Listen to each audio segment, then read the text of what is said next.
from the inner city. You have so much more to strive for. There's so much talent, though. It's like crabs in a bucket. We all fighting to get out. Some of us make it, some of us don't. I just want the next Floyd Mayweather to hear my story so he or she can become successful like I did.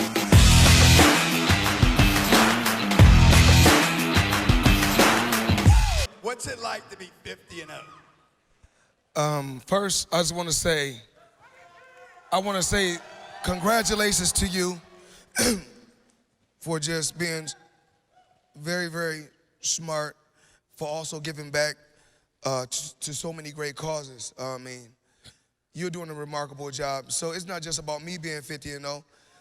It's about what you do after you're 50 and 0 and what you did to get to 50 and 0. Wow.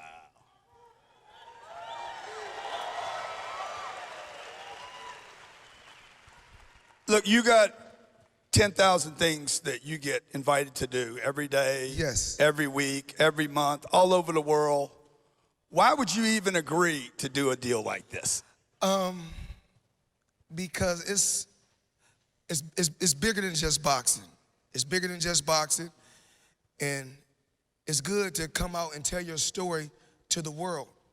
And of course, you touch so many different people's lives, so I didn't mind being a part of that, letting people know my story, letting people know about how I made so many smart investments. It's not about what you do inside the square circle, it's what you do on the outside as well. These people love you, man. Y'all love this man? So Floyd, maybe everybody doesn't know your story, man. Where'd you grow up? What was it like? Well, I grew up in a small city in the Midwest, Grand Rapids, Michigan. My dad was a professional fighter. Two of his brothers were professional fighters. And, you know, I took the torch and just took it to another level. Do you think if they would have done something else, like if they would have been rappers or in the band or whatever, right, would you have gone a different direction, you think? You just don't know. You really just don't know. You know, I just kept my fingers crossed and just believed. That's really the main thing. You got to believe, and you really got to stay focused at whatever you want to do in life. Even like these people that's in here tonight. The first thing, before you do any investments, you have to believe first. You have to. And that's the main thing I always believed. Did you believe that you would be the champ? Like when you were just getting started? Well, it's not just the champ. I'm the champ on the outside, too. I mean, I don't know. I mean, to make over $1 billion. $1 billion. But, you know, I didn't do it by myself. What I did was I surrounded myself with a great team, meaning you can't think you know it all.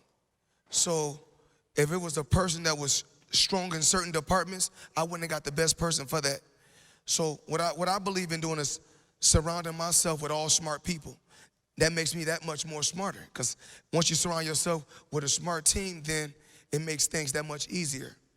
When you look at your legacy, yes, okay, not just in the ring, but in business, in industry, in making a difference, what do you look for, like, now, the fight in life, in business? The fight, you have to do your homework. Check the background. You know, you have to do your homework. It's no different from inside the ring. You do your homework on that opponent. So I do my homework on, you know, like I said, I do my homework on what I'm going to invest in. How do you bring good people into your, like, I imagine everybody wants something Absolutely. Out of Floyd. Everybody wants to suck something, your money, whatever, right? Yes. How do you know who to pick, yes.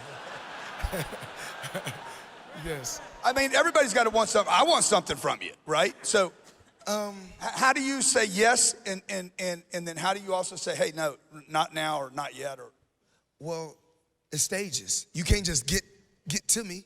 Just like you go through certain stages. You go through someone, they go through someone, and if I feel like they make the cut, we'll make it happen. I did have to go through some things, okay?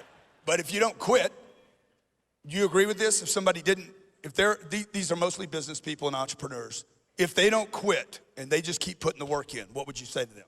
But the difference between me and the rest of the business people, I feel like college teaches you how to work for someone. You know, you go to high school, then you go to college. I tell people, roll the dice, take a chance. You only got one life. You don't ever know if you're gonna be successful if you don't take that chance.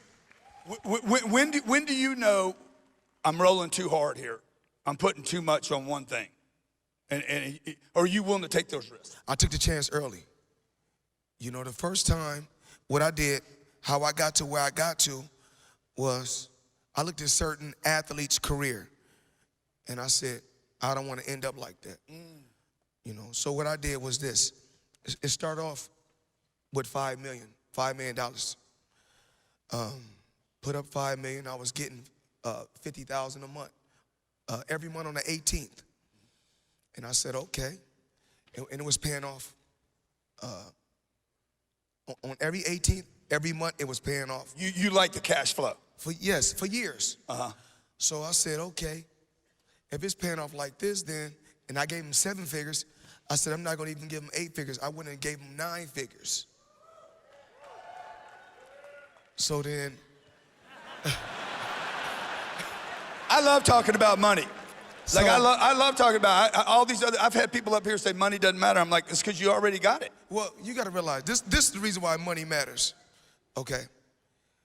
Without money, you can't buy food to live, to be alive. So money, you have to have money to be alive. But I believe in creating generational wealth, you know? Yes. When you look at investments today, Floyd, what do you look at for is it a feeling? Is it have to make sense to you? Is it something you like?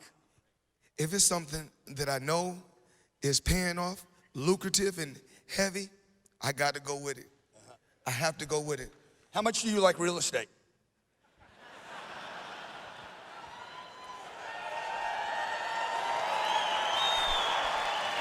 I know you own some real estate.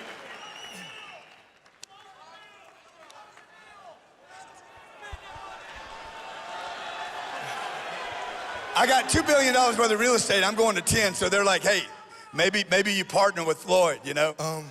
Create a new fund. Mayweather Cardone fund. Well, you know,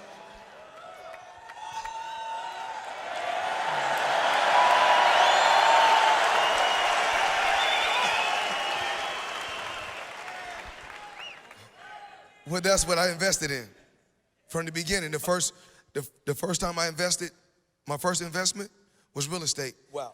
I went from commercial real estate, huge, skyscrapers actually. So I own, actually what I own. You're bragging now. No, I'm not now bragging. You're bragging. No. You can brag, man. Shit. No. Actually, what I own right now is 9 skyscrapers, and I'm building my 10th skyscraper right now. So I own 9 skyscrapers, and I'm building my 10th skyscraper. That's awesome. So when Floyd got here this morning, Jared was like, "Hey, should we do a briefing?" And Floyd says, "I am the briefing. I am the briefing, dude. We ain't got to do a briefing, okay?" Tell me about your watch collection, dude. Like you have to have one of the biggest watch collections in the world. I currently have one of my best watch guys is actually in here tonight. Avi and Co. Avi, where you at? Avi, you here, Avi? Avi's behind me. Oh. You got that skull, Avi? Do you have the skull with you? Okay. That's one of the greatest watch guys in the world. Avi and Co. And like you know watches, like you know what I'm wearing right now, right? He even knew where the watch came from. Well, my watch collection, I think I got somewhere upwards of 100 watches.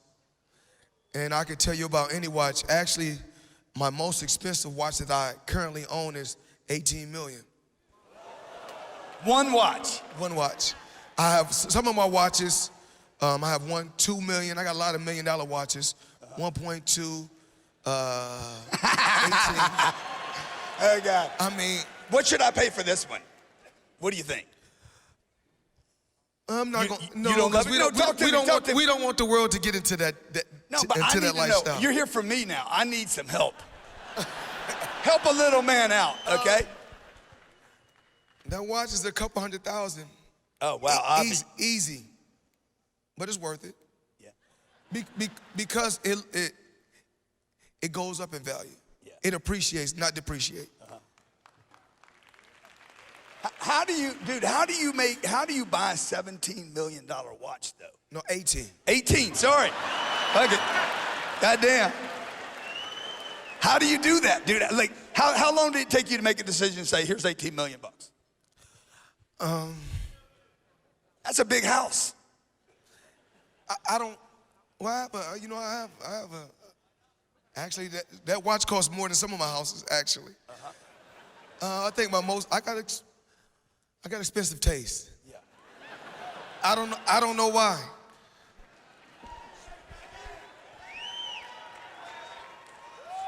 If you wouldn't have had your and maybe you can't answer this question, but if you didn't do the fight game, and at some point it ends, right? You know that.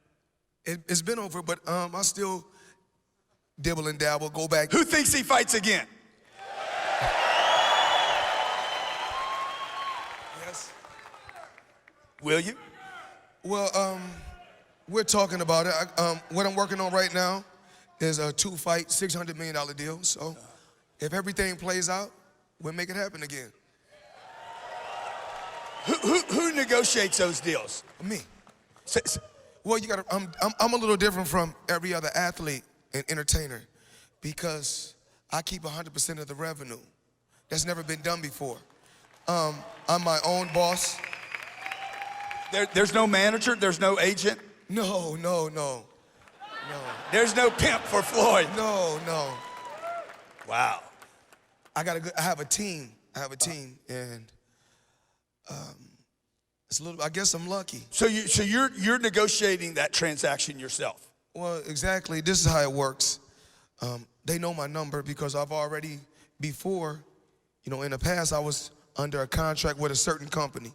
I was basically in a chokehold and I wasn't comfortable. Mm-hmm. So I bought myself out my contract for $750,000. Now this was, almost 20 years ago.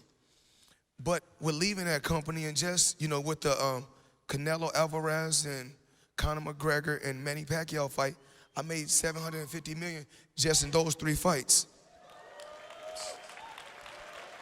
I know I'm guilty of like seeing you as a fighter and not understanding the businessman Yes. and the entrepreneur and the mastermind behind your career. We can't hear that. Well, this is how it works. I believe in leveraging and being smart. You have to leverage, and you have to have something to leverage with. So I can go to you and say, I'm fighting again, and I need a guaranteed 300, and I need you to put $100 million up front if you believe in me. And you would say, why would I do that? And I say, well, look at my track record. The track record shows. I'm always winning. I'm winning in life. So take a chance, roll the dice with me, and you'll win with me. So would you say, Floyd, that people more important than money is your success? Because that can leverage more money in the future. I believe that these people should, if you make 100,000, you have to put 50,000 up. If you make 100 million, you have to put 50 million up. You have to save money for a rainy day. You put it up, put it into something else. You always have to put half up, always, no matter what you, even if you are just a regular 9-to-5 blue collar worker, always put half up and it'll be greater later. And then what do you do with the other half? You invest it in yourself, in your business? You have to live. Yeah. You have to live, and you have to enjoy yourself when you make money. Yeah, So, yeah. When you go out and get a nice watch like that, it's no different from, it's a toy. It's something that it's a male toy. No different from a woman when she gets enough money and she say, you know what, I want to get my breasts done. Yeah. If she feel like she want to reward herself, Yeah. let her do it. Yeah. That's great advice on a Sunday.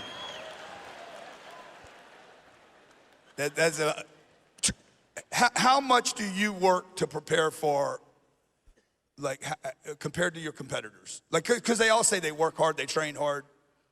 No one works harder than me. I feel like I'm the American dream. I'm the American story because I come from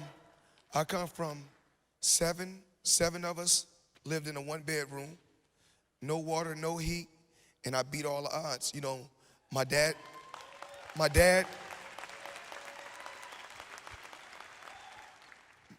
got shot when I was a little kid. My dad was holding me.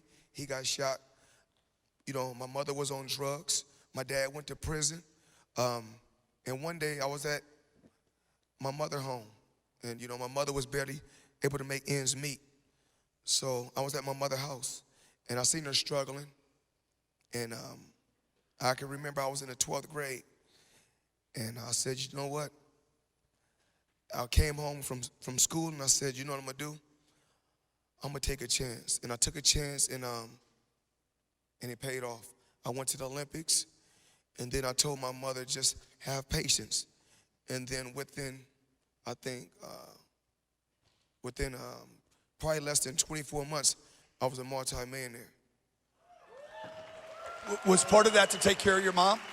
Were you being driven to prove yourself or take care of her? Well, when you come from the inner city, you have so much more to strive for. I mean, it's a lot that goes on in the inner city. It's so much talent, though. So much talent, but it's very, very dangerous because it's like crabs in a bucket. We all fighting to get out. Some of us make it, some of us don't. And I just want the next Floyd Mayweather to hear my story so he or she can become successful like I did.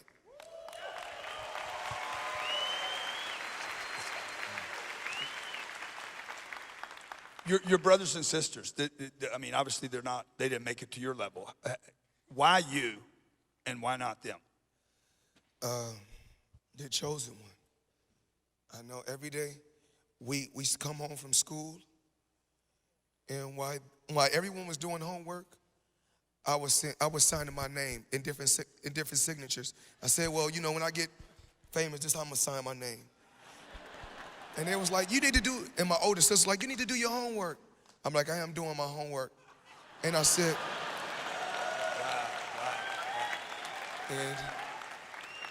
and right now, every day, my sister tells that same story. I say, I'm the smartest one in the family. She said, no, you're not. I said, well, guess what? You see that $1 million house you live in? I bought it for you. Yeah. So like you were 15, 16 years old, working out how you were going to autograph. No, before then. How old? 8, 9. Dude, why? What was the spark that's like, I'm going to be a champion, I'm going to be somebody special?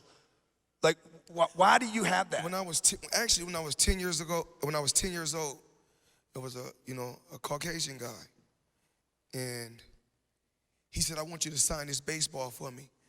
And I said, well, I never signed a baseball. I said, no problem. I signed a signature. He said, I want you to sign some more, items for me. I said, okay. He said, one day you're going to be the biggest fighter in boxing someday. He said, I truly believe that. How old were you right there? 10 at that time. I can remember 10. Well, so how important was it that he believed in you? I believed. I guess when I was going to the boxing gym forever. When I was actually 3 years old, because I've been going to the gym my whole life.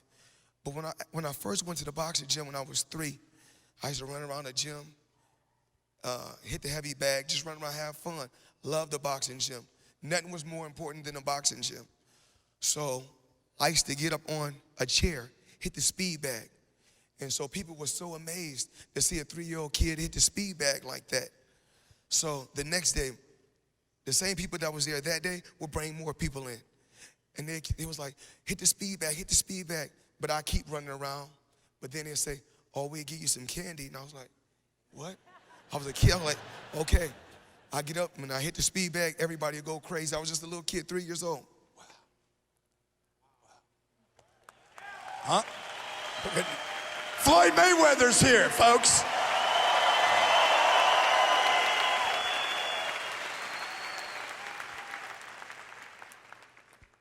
Says, don't be a little bitch. Okay. How much work did you do for the Conor fight? I heard that you didn't really work. Oh, the Conor McGregor fight? Yeah, you weren't worried about Conor it. McGregor, he easy. He easy. He easy. Look, when I watch you fight, I say, man, that's the smartest fighter. Well, He's a smart fighter. You're smart. You know, what I really believe in is this. You know, everybody has a different approach. My thing was this. Longevity. The less you get hit, the longer you last. No different from when you're making investments. Yeah. The less you lose and the more you gain, the longer you can last. So I looked at Muhammad Ali, and I wanted to have all my faculties and still stay smart and sharp and be able to articulate extremely well and hang out with my children and have fun. So right now, I sacrificed a lot for my family. So I quit school, you know, I quit high school and I dropped out. Now, you know, I got 3 children that's graduated from high school. Well, they older now, 21, 20, 19, and 17. So they're all going to college real soon, but I don't push nothing on them. You should never force nothing on anyone, but you should always give them positive advice, because if you give someone something, I always tell my children like this. I don't never tell them nothing negative, because if you do, you discourage them. So I always try to tell them something positive, you know, to make them be hungry and want to win in life. How important is it? How important is a good attitude in going through life and believing? Well, in boxing, I'm the bad boy. You know that I'm a bad boy, because it's more like when you look at the Superman movie, everybody already know the results, but they come to see the bad guy. You know, I mean, we already know what Iron Man gonna do, but we come to see the bad guy. So I wanted to play that villain role. I wanted to do something different and still be successful with doing something different. It's okay to do something different, because if you got somebody that's on the A side, somebody have to be on the B side. But you know, with the level I'm at, I'm always on the A side. So how much has people opposing you, counting you out, thinking less of you, has that been a factor in your success that has driven you and fueled you? I don't think about that. You don't even because think about I know that when my thing is this: before the bell ring, I say, you know what? When it comes down to it, it's just us two. No matter what, the arena could be full up with all his fans. When it comes down to it, it comes down to the 2 competitors and who's more smart and who's more intelligent and who has the will to win. I got the will to win in life, so I know, you know, in all the obstacles I beat to get to where I'm at, that's the easy part. Yeah. Man, you've come a long way, my friend. Oh, absolutely. You are. This man is the symbol of the American success story, folks. Every day, I'm with my team. You know, and we travel in the world. I just look up, and I never thought that I would own, a 50, homes in Beverly Hills, homes in Miami, homes all around. I never thought I'd have pilots and private jets. But my thing is this: I kept believing, and kept working extremely hard, and pushing myself to. You can't push yourself no more, and that's what I do every day. It's never good enough. Ladies and gentlemen, generous, unbelievable, phenomenal success story. Give it up for Floyd Mayweather.